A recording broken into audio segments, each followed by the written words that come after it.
মসজিদ কমিটিদের মধ্যে যারা নাকি ইমামদেরকে নিয়ে গালমন্দ করে বা টর্চার করার চেষ্টা করে, কাল কিয়ামতের দিন আমি বলবো কোন ইমাম যেন এদেরকে মাফ না করে, বরং আমাদের এই পবিত্র মসজিদগুলো আমাদের নিয়ন্ত্রণে থাকে।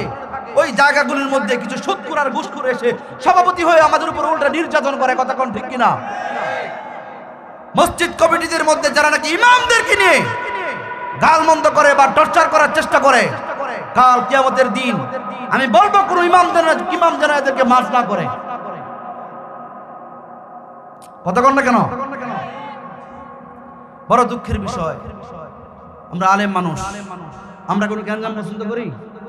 নাস্তিক মুরতাদ বেঈমানরা আমাদের মাদ্রাসাগুলোর মধ্যে তল্লাশি কম চালিয়েছে, বোমা বের করার জন্য তল্লাশি কম চালিয়েছে।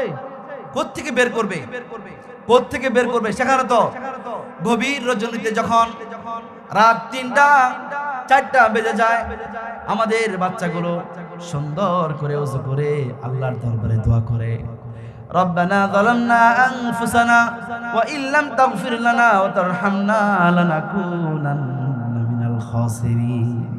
দোয়া করে গভীর রজনীতে। আপনারা কি রাত 4টা বাজে ঠান্ডা পানি ধরতে পারেন? এই কথা কেন ধরতে পারেন? এই যে আমার হাত এখনই যেন কেমন হয়ে আসছে, একদম ঠান্ডা কনকনে পানি হয় না?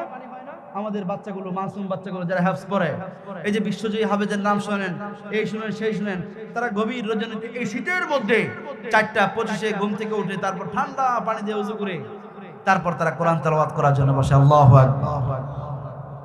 এই ছেলেগুলো একটা সময় ইমাম হয়, আর এদের বিরুদ্ধে যদি এরকম ধরনের মন্তব্য করে, এটা মেনে নেওয়া যায় না।